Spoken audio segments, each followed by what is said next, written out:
what we do. So, okay, what we'll do, we'll start today with Vidura's story. So, we'll start the Bhagavatam Tales. What we did on Friday was on Bhishma Pitama.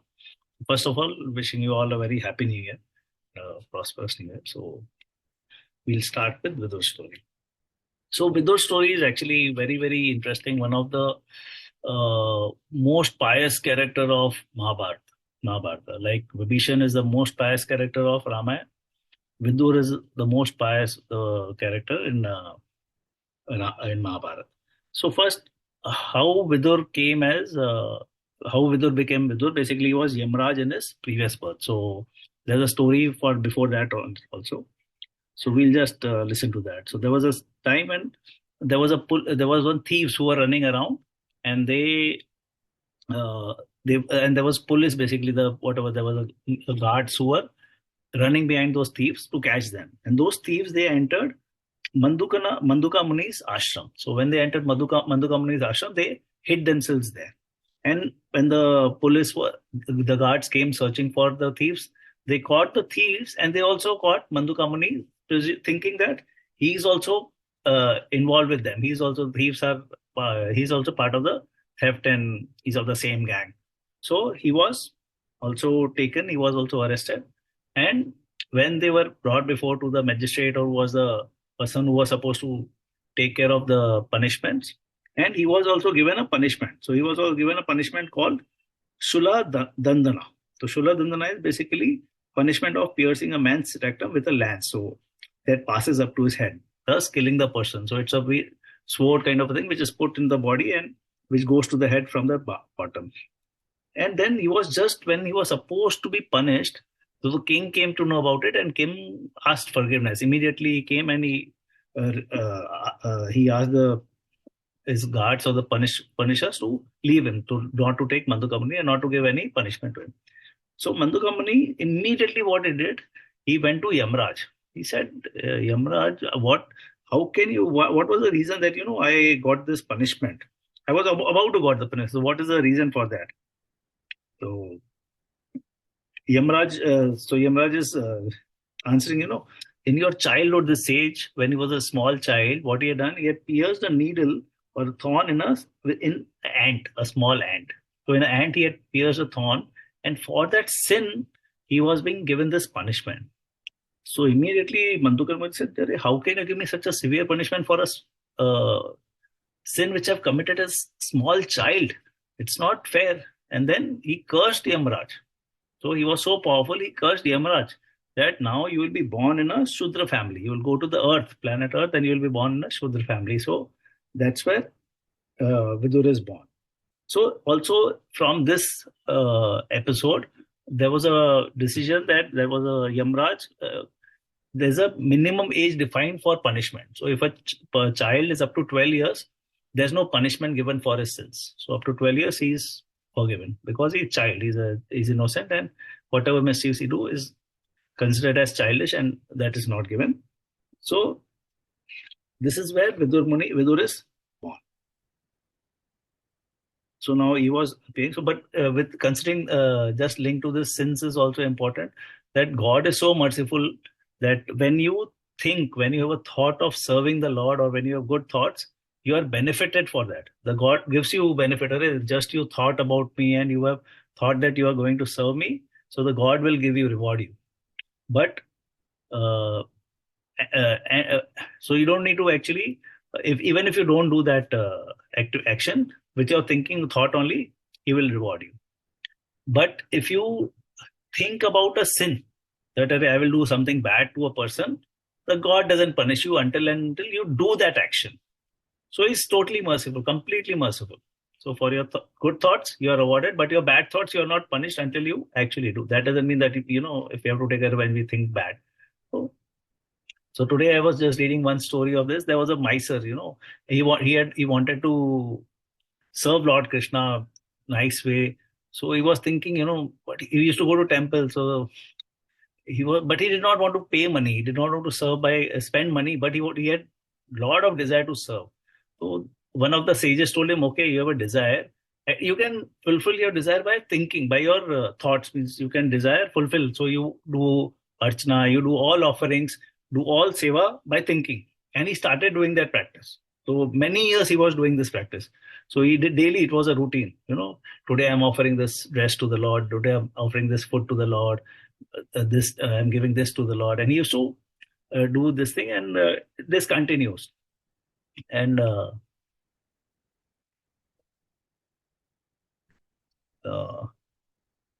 so there was a time when actually he was doing this activity. So once in the thought only, he was supposed to give some money to the Lord, but at that time now basically or some there was he was supposed to give a cloth to the Lord. Then at that time he got a thought, "Arey, now it's not so cold. I'll give it later." So immediately the God comes and tells him, "Arey, in the thought you are giving something, you should give me. Why are you thinking nothing is going out of your pocket?" So he got the benefit of Lord coming and talking to him and giving him the Lord gave him darshan. So with thinking also we can achieve lot of the Lord's benefits. So Vidur also this. So Vidur was Yamraj. He got the birth in the this thing.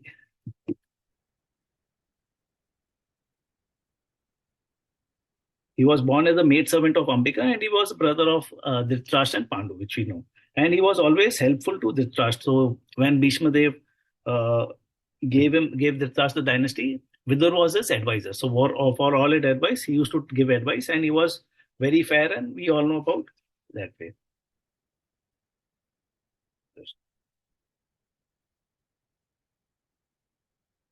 So, but when Yamraj was there on the earth till Vidur as Vidur, till that time there was that position of Yamraj was vacant.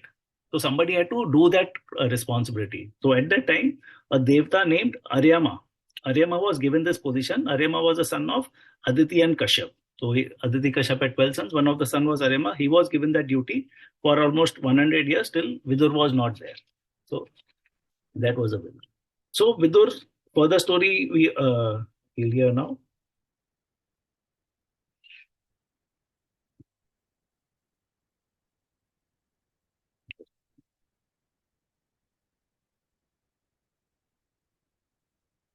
So when Duryodhan was doing a lot of bad things or since evil things for his brothers Pandavas, like he did fire in the palace, which was made of this thing, Lankash lances, and then at that time also, Vidur was advising Dhritarashtra that you should punish your son, you should give all your give the rightful share to Yudhishthira and the Pandavas. But Duryodhan did not like it. And Vidur was always advising, you should get rid of your son Duryodhan because he's envious. He's an envious person and he'll create inauspicious for them. And then when Vidur was telling this, so Duryodhan at that time he just entered the palace and he started giving. He in fact told, who called the son of maid servant here? Although subsisting on our mercy, he is always siding with the enemy's interest. Get out from this place immediately with only your breath as the only person. So Duryodhana was so proud, so envious that he started insulting. So he had been insulting many people. So Vidur also was insulted. And at the time, Vidur decided that he will leave Hastinapur, and he went out. And when Vidur left Hastinapur, that was a bad time started for Hastinapur and the Duryodhana and the trust.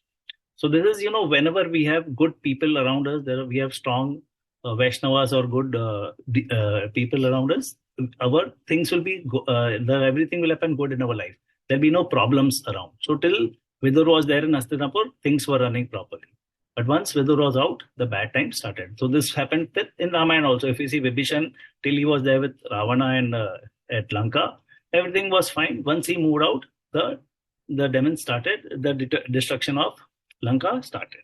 So Vidur also, what he did at the time, he started to do, he said, now I have a lot of time. So what should I do? So he decided to go to pilgrimage. So he started visiting a lot of sages and visited holy places and went around there.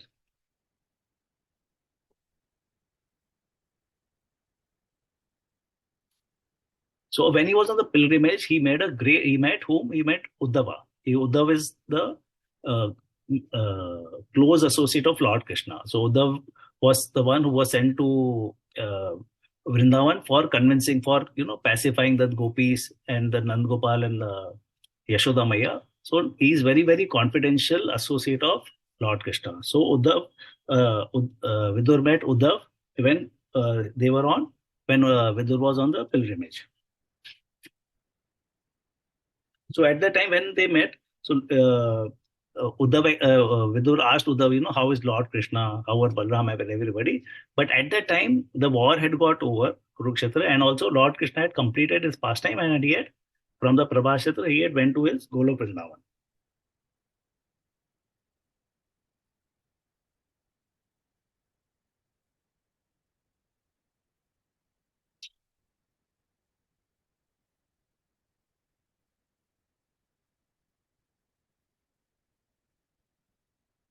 In fact, Uddhava, when Vidur asked about Lord Krishna, he remembered Lord Krishna. He told you were so fortunate that you spent so much of time with Lord Krishna during the Rajasya Yag, and with so many things you saw Lord Krishna's pastimes.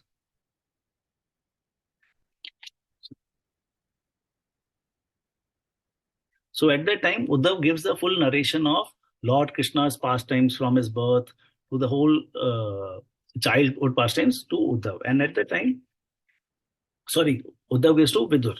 And at that time, Vidur is also further is inclined to learn about Lord Krishna. So he gives the whole story about how Lord Krishna married the 16,108 wives. And so we'll read that story. So with Uddhav is completely explaining Vidur about these things. So now he wants to learn more. So at that time, Uddhav tells, he immediately, Vidur immediately falls on to Uddhav's feet and says, I want you to become my guru.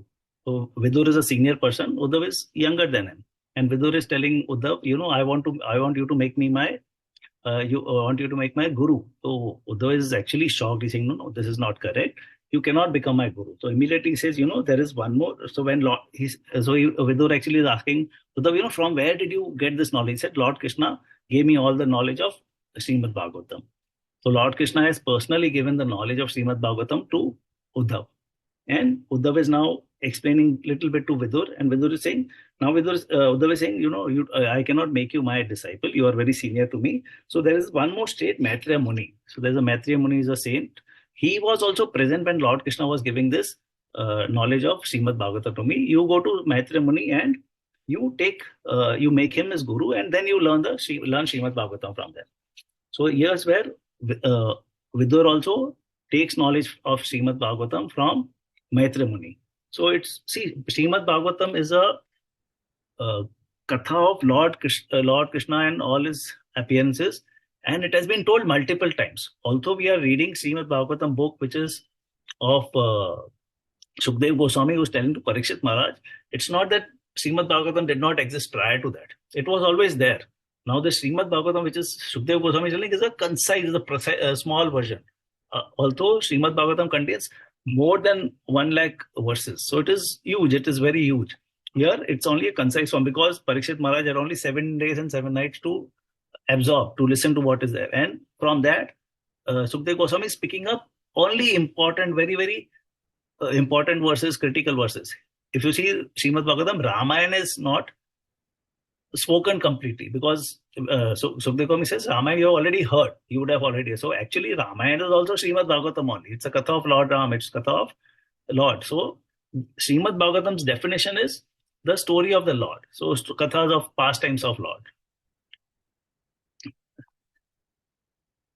So, Ramayana and those are also. So now, here Vidur also gets the knowledge of Srimad Bhagavatam from sage Maitreya Muni. After this, Vidur comes back to Hastinapur. And then when he comes back, he realizes the war is, everything is over.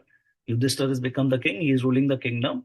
But he notices, Dhritarashtra, who was such an evil person, he was supporting his son Duryodhana, and he was allowing all kinds of harassment or wrong deeds to Yudhishthira and Pandavas. He was staying in Hastinapur and living under Yudhishthira. So he became he was not happy with Dhritarashtra. So immediately goes there.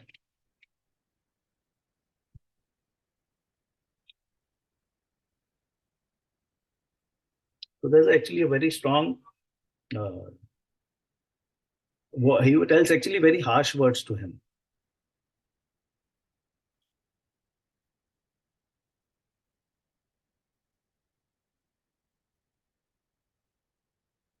So Vidur actually he's telling Dhritarashtra, get out of here immediately. Are you not ashamed of living here?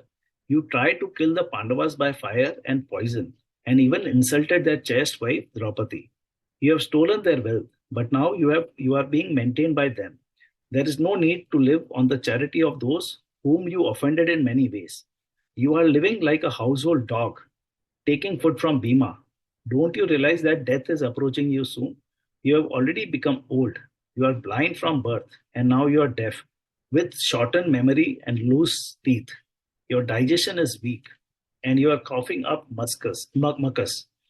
Still, you are so attached to the royal life and comforts. By the power of time, everyone is forced to give up everything, including wealth, honor, children, land, home, and even one's life. Your father, brother, well wishers, and sons all are dead. Why are you still so attached to this degraded life? Please quit and take an interest in spiritual life. An intelligent person takes shelter of. So this is which Vidur is telling Dhritarashtra, and the situation of Dhritarashtra is exactly completely matching with Kali Yuga. In Kali Yuga, we have so many old people, middle-aged people. They are still enjoying. They want to enjoy. There was one. There's a very famous this thing advocate who fights cases in Supreme Court. He got married at 65 again, or 60, 60 plus. And the people who want to marry and at so many this thing, because their desire to enjoy doesn't go. And they want all money, all enjoyment. It's so shocking. So Dhritarashtra was also living the same life. His sons have died. Whoever gives me money, it's okay. I'll live, but I want to enjoy. So this is where Vidur is giving him the knowledge, and he is immediately shaking him up with harsh words. And Dhritarashtra, now he realizes that he was wrong, and immediately he, along with uh, Gandhari, they both leave from Hastinapur, and Vidur also follows them. So they all three leave in the night, and in the morning when Yudhishthira sees, nobody's at first. Yudhishthira was very happy to see, that Vidur has come back, so nice. And from Vidur he heard about everything, Lord Krishna and everything. But Vidur did not tell Yudhishthira that Lord Krishna had completed his pastimes, because that would have made Yudhishthira sad. So overnight, all the three of them went away: Dhritarashtra, Gandhari, and Vidur. So next day, again, Yudhishthira was very sad. Where have they gone? And then at the time, Narad Muni comes and tells, don't worry, they have gone do this thing, and they'll be taken care of by the Lord. They've gone for a spiritual this thing, meditation, and you don't have to worry about it. And then Dhritarashtra and Gandhari, they go and they actually meditate, and then Dhritarashtra gets the benefit of liberation. His body just burns up with strong meditation, and he goes to God's abode only. And Gandhari enters that fire. So this is the way they both also get liberated. In fact, Lord Krishna was merciful in the whole fighting of Kurukshetra. All the soldiers who died, they were all liberated. They got heaven. They got, in fact, God's abode, because they could see the Lord face to face at the time of death. So this is one. Vidur, very, very great personality, and always pious and always right. He was always righteous. He was never this thing. So yeah. So this is on Vidur story. So we'll now we want to see one more video before we start Krishna story, or we do Krishna stories and then do this thing. What are you saying? Just number. Okay, we'll start with. So I'll just share.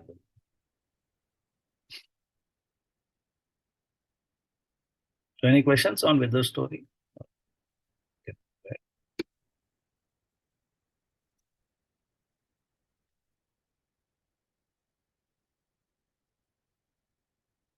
You're able to see? Is the screen visible? Yes, Prabhu.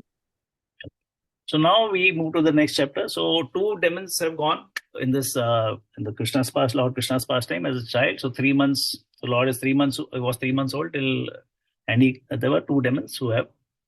In fact, what rishis and Lord great sages say. In fact, there used to be demons coming almost every day. But what Krishna book or this Srimad Bhagavatam contains is only the main demons which were there, the major big demons, or which have been covered. So when Lord Krishna was in Gokul, there were demons almost coming every day and disturbing, creating disturbances. Okay, so now we do how Lord Krishna gets his name. According to astrological texts, the name-giving Namakarna ceremony of a Kshatriya child should be held 100 days after the child's birth. Vasudev, who was staying in Mathura city, was anxious about the name-giving ceremony of his son, whom he had left in King Nanda's house. One day Vasudev went to Garga Muni, the priest of Yadu dynasty, and requested him to go to Gokul to conduct the name-giving ceremony of his son. Garg was a great sage, well-versed in astrological science. He accepted Vasudev's request and started for Gokul. So, name-giving ceremony is starting when Vasudev is deciding. He is thinking, he's a Kshatriya, he's my son, and his name-giving ceremony should happen. So, he was worried, whether it has happened or not. So, he sent his sage, who was his priest, Garga Muni, to Gokul at Nanda's house, so that he can do the ritual of name giving. Soon Garga Muni arrived at Nanda's house in Gokul. Seeing the powerful Brahmana sage at his doorstep, Nanda became elated. He stood up respectfully, bowed down to the sage, and washed his feet. So this is a practice. Whenever a sage, a saint enters our house, it's important that we give him all respect, and we make him sit and wash his feet. Feet washing is very important for whenever sages come to our house. When someone visits your home, be nice and respectful, even if they are not your friend. King Nanda had then asked Garga Muni, my dear sage, because you are a great devotee of Lord Narayan, you are complete in everything. Still, because you have come to my house, I wish to serve you. Please tell me, what can I do for you? Garga Muni never came to Nanda's house with the intention to enjoy comforts or accept gifts. He had come to help Nanda name the 2 children in his home. So, Nanda was also aware that this Garga Muni is a very great sage and he's a great devotee of Lord Narayan. And because he didn't know why Garga Muni had come, so he asked him, what should I give you? And see, those times sages, they never had greed that, they had come for money or this thing. So he had come for a purpose and he wanted to finish that purpose. Good-hearted people visit someone's home, only help them and not for selfish purposes. King Nanda continued, dear Garga Muni, you are a great master in the astrological science. You can understand the past, present, and future of different living beings by your great strength. You are a great Brahmana and a Guru. I kindly request you to perform the purificatory ceremonies of my son. I do not wish to miss the opportunity of your auspicious presence at my home. So those sages at that time, they had the power of seeing the past, present, and future. So they were very powerful. We have seen that their knowledge, that they had that vision. So they could. So if you see Valmiki in that time, he used to see Ramayana. He could see what will happen in Ramayana in future. So he always knew past, present, and future. They were completely aware of. And now Nand is asking, you do all my ceremonies, purificatory ceremonies of my sons. Since you have come here, it's very fortunate for me that you have come here. Please do all the rituals. Garga Muni was pleased but expressed a concern. Dear Nand, I am popularly known as the priest of the Yadus. If I conduct the name-giving ceremony for these boys, Kamsa may suspect that they are Devki's sons. He is very sinful. Goddess Durga has already told him that the child who is going to kill him is already born. Kamsa thinks that the 8th child of Devki cannot be a girl, and he is aware of your friendship with Vasudev. So he may connect all these facts, and if I conduct samskaras for your children, he may think that these are Vasudev's children. Kamsa's spies are wandering in different villages. Therefore, it is very risky for me to name your kids. So now Garga Muni is warning him. He's saying, I am known for the priest of Yadus. So I am Vasudev's and I am the priest of Yadus. So if I do this, Kamsa can know about it. It's a very dangerous situation because Kamsa is aware that his eighth son is born, Devki's, and he's going to kill me. And Kamsa's spies are roaming around here. Hearing this, Nand replied, "Dear sage, I understand your concern, but I have a solution for this. Let us not conduct the ceremony publicly. Let us not invite any guests or neighbors.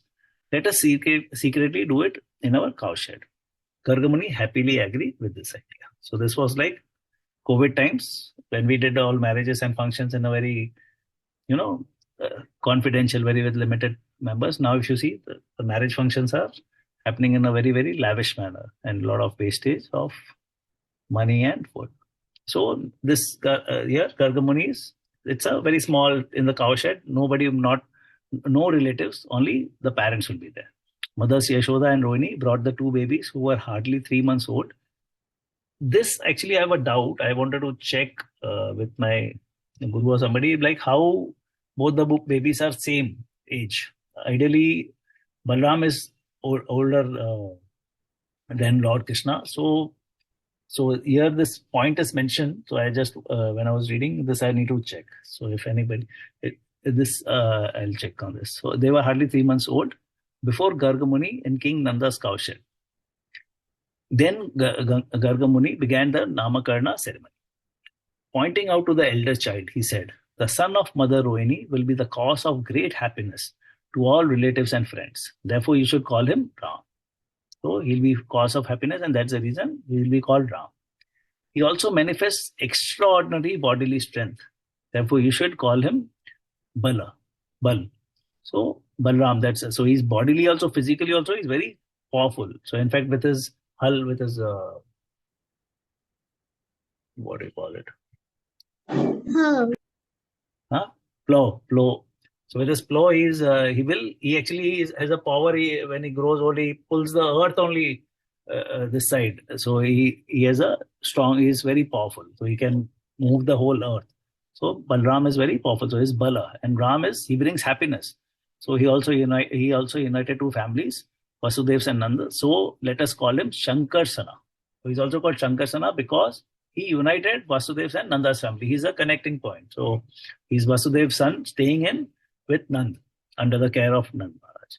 So this is the reason three names are given to Balram: Ram, Balram, and Shankarsana. Also, Lord Balram is Guru Tattva. Nityanand Prabhu, who comes as who is Lord Balram himself. So any knowledge, if we want devotion of Lord Krishna, we should actually worship Balram. So we get the devotion of Lord Krishna faster. Then Gargamuni spoke about the younger child. This child appears in every yuga.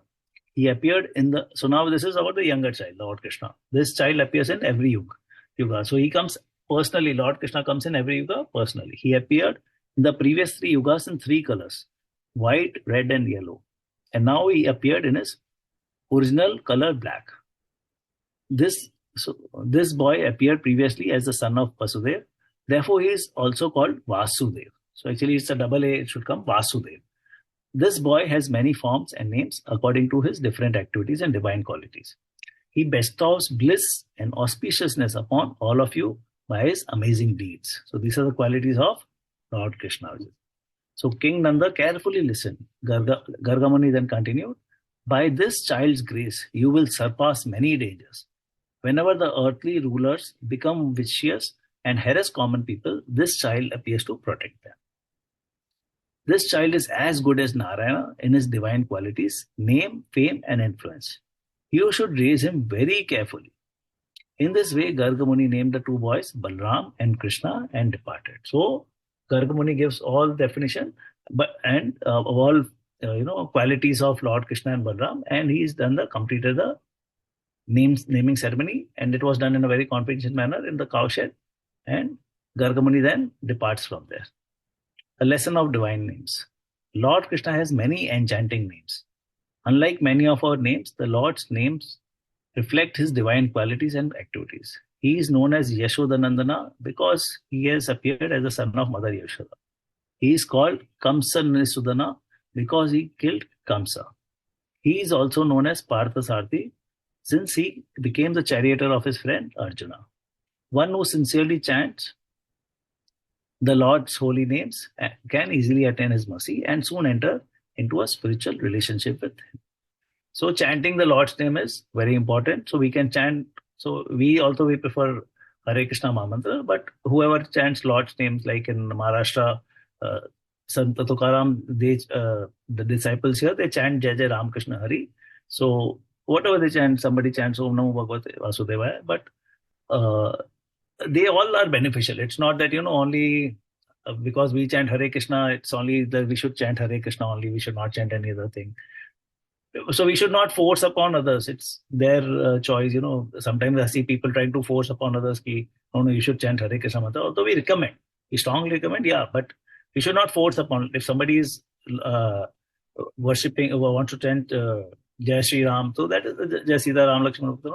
That is also okay, because if you see in Chaitanya Mahaprabhu's life also, Muralidhar Pandit or Murari Gupta, and there were some disciples who used to chant, who were devotees of Lord Shri Ram. Although some people tried to convince them, no, you should chant Krishna's name, but they couldn't. It was in their name, because Murari Gupta was actually Lord Hanuman. He was a devotee of Lord Ram.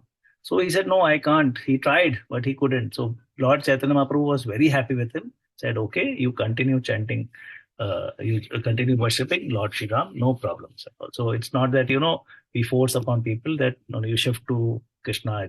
That's the only thing. So here Lord has many names. And if you worship Narasimhadev, if you want to chant Narasimha's name, that's all names are of Lord Krishna is okay. Recommended Hare Krishna mantra. So let us resolve to chant Krishna's name every day, at least for a few minutes. So chanting is the most important thing. We'll read about, and when we'll go through Bhagavatam also, we'll hear about Dundukari and Gokarna, how chanting, how the Srimad Bhagavatam is so important. Ajamil's story will further this thing make us convince.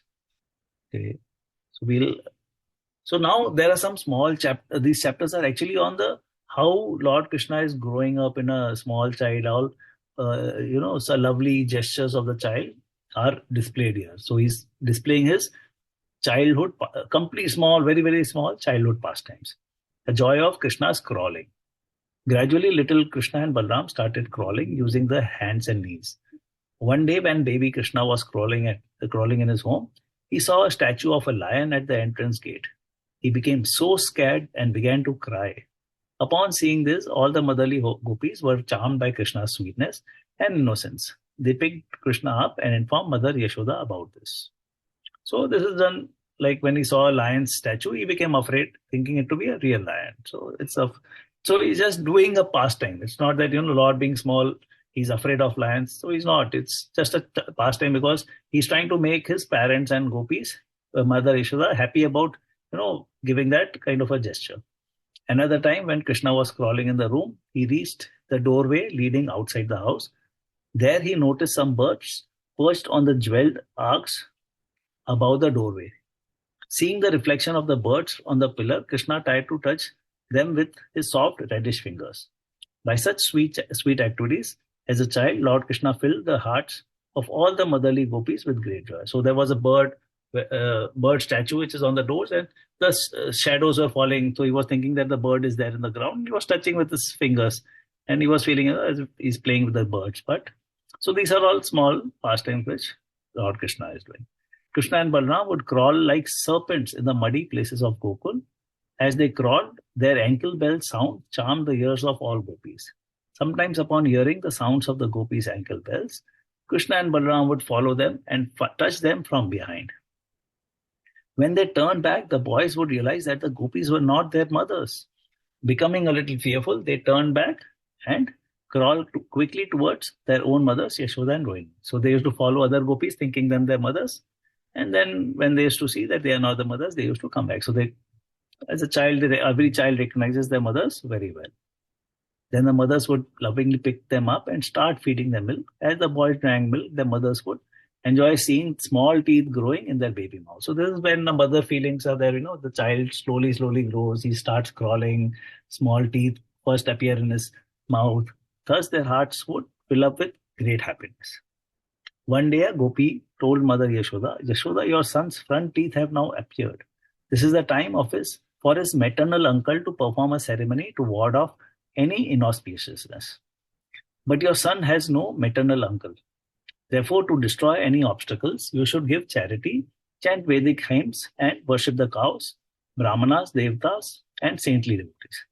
Then, to bring auspiciousness to the son, Mother Yashoda and Rohini would regularly offer garments, jewels, and grains in charity to the Brahmanas. So, Yashoda and Rohini, Nand Maharaj, they all were quite rich. They had, a million, 10, 20 lakh, cows, and they had jewels. So, it was a rich economy at that time. They had a lot of money and they used to donate, give a lot of charity. So, here also, these scriptures prove those points. So sometimes the gopis joke with Krishna and affectionately asked him, Krishna, point to your... So now these are again, playing with a child. So the gopis are asking, Krishna, point to your face, point to your ear. So if you have a child, so you would remember, when your child was young, you used to ask, where is your ear, where is your nose, where is your face, where are your eyes. So this is what the play pastimes are. Krishna would respond by touching his delicate leaf-like fingers to his own bodily parts. Then the gopis would ask, Krishna, show us your teeth. Krishna put his lotus hands towards his mouth and smiled, indicating shyly, my teeth have not yet come out. Another time, the wife of Upananda, Nanda's brother, asked Krishna, my dear boy, who is your father? Who is your mother? With an irresistible smile on his moon-like face, Krishna pointed towards Mother Yashoda and Nanda with his soft hand. Seeing him recognizing his parents, the gopi's heart became joyful. So these are a very small childhood pastimes. A lesson on God's innocence. Lord Krishna's time in Vrindavan as a little child was full of fun adventures like crawling, playing, and even some playful mischief like stealing butter. These might seem like things any kid would do, but we must remember that Krishna is no ordinary child. He is divine. Krishna's childhood antics were meant to make his father, friends and mothers in Vrindavan happy. And they also help us grow closer to him by making us love him even more. No matter what Krishna did as a child, he is always the all-powerful God. As you read further in the book, you will find many superhuman activities of Krishna who appeared as a human child. So this is also a very small chapter. So this will complete. So that then the Demon's stories will begin. So Gokul's little herdsman. One day, baby Krishna crawled into the courtyard of Nanda Maharaj's palace. He slowly approached the little calf, who was peacefully sitting on the ground. He thought that he then caught the calf's tail. Being startled, the calf immediately stood up and began running around. This made Krishna a little fearful, so he tightened his grip on the calf's tail. As the calf started running, Krishna was dragged by the calf across the muddy land of Nanda Maharaj's Goshala. So you can see the picture, how Lord Krishna is a child, he has caught the calf's tail and the calf is running and he is almost flying in the air. So, and he's holding tight. Seeing Krishna's charming activities, the neighboring gopis smiled, laughed and ran towards Krishna to rescue him from being dragged by the calf. The gopis would then say, Dear Krishna, you are weaker than the small calves, still taking milk from the cow's udder. The motherly gopis especially enjoyed Krishna's crawling pastimes. These gopis gave up their own household chores and relished seeing Krishna's pastimes. Sometimes the gopis would say, Oh boys, you are so strong. The calves pull you here and there so easily. When mothers Yashoda and Rohini were busy in their household chores, Krishna and Balram would become very restless and perform countless mischievous activities as crawling babies. So here one important thing is all the gopis, they were very much attached to Lord Krishna. So they used to leave all their work and they used to come to see the pastimes of Lord Krishna. So this is what the attachment of Vrindavan Vasis for Lord Krishna is. They think only of Lord Krishna, nothing else. From childhood, they are thinking only of Lord Krishna. So their attachment to Lord Krishna is very, very strong. The mothers were anxious to protect their sons who approached cows, monkeys, dogs, cats, ponds, fires, sports, and so on, lying on the ground. Even anxiety taken for Krishna's safety is a form of spiritual joy. So this is one their mothers used to become anxious. So although anxiety is not a good nature, good form. Like if you're anxious, you're in chinta, you're thinking, worried. That is, if you're a devotee, ideally this quality or a sage, it will not be there. But when the mothers are worrying about the child, Lord Krishna, it is a spiritual joy. It is not considered as, a bad quality or this thing. Krishna and Balram were like a small moon and sun. They played, slept, ate, and rest together. They were like one body in two forms. They were of the same height, although they were the supreme lords. They acted like human children, but with divine qualities. So here one important thing is when Prabhupada ISKCON's Bhaktivedanta Prabhu, A.C. Bhaktivedanta Prabhuji, Swami Maharaj, when he used to describe Balram and Krishna, he used to say, Balram is black Krishna. Balram is white Krishna, and Krishna is white Balram. So both are actually same. He always used to say both are same. So you should never distinguish between Krishna and Balram that way. So that was his view. One day a gopi tested Krishna's speaking ability. She asked Krishna, can you tell me the names of your parents? Krishna softly responded. To everyone's surprise, Krishna transgressed the rules of Sanskrit by combining the first syllable of Mata, mother, and the second syllable of Tata, father. Then he said Ma-ta repeatedly. Krishna replied, brought a smile to the faces of Mother Yashoda and King Nanda. So this was the first time Lord Krishna starts speaking. So when a child starts speaking, it's so lovely to hear, and he's pronouncing Mata, Tata, Pita. Tata is the father, and he's repeating. And so, lovely feelings will come to the parents and who are around there, to the gopis also. One day, Krishna crawled into a room full of jewels. There he saw his reflection in those jewels and thought that there was another boy there. He tried to erase that reflection with his hand, but he could not. This made him fearful, and he hurriedly crawled back into Mother Yashoda's lap to escape from that boy. So it's just a reflection, and he's playing a pastime of becoming fearful about that. And he's going back to Mother Yashoda's lap, and Mother feels so happy about it. And after some time, Krishna would try to stand up and take a few steps on his own. So when first is, he starts talking, and now he starts walking. So after some time, Krishna would try to stand up and take a few steps on his own, but he wouldn't move far. He would fall on his bottom and unhappily look at Mother Yashoda and cry momentarily. To encourage Krishna, Yashoda would come forward and offer her finger for Krishna to hold. Then Krishna would hold Yashoda's finger and attempt to walk with his mother by his side. This is what generally parents do when the child starts walking. First, we allow them to stand on their own and walk. If they're falling, we hold their hands. And this is the pastime which Yashoda Maya is enjoying. Then that lotus face of Krishna, which would have previously wilted from crying, would blossom with a beaming smile. Thus, Krishna brought great joy to Mother Yashoda with his moon-like face, which bathed his body in the nectar of beauty. As Krishna began growing, so was his mischief. Varja was in for a creamy surprise. So now, next is other pastimes which come, which will be demon attacks and other mischiefs of butter stealing. So heading to the cowshed. Take out some time to go to your nearest cowshed Gaushala and serve the cows. And don't forget to have fun with the cows.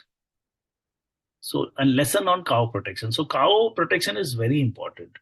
Actually, until the cows are there protected on this earth, the earth will survive. Once cows, the great rivers, Ganges, they all will start vanishing.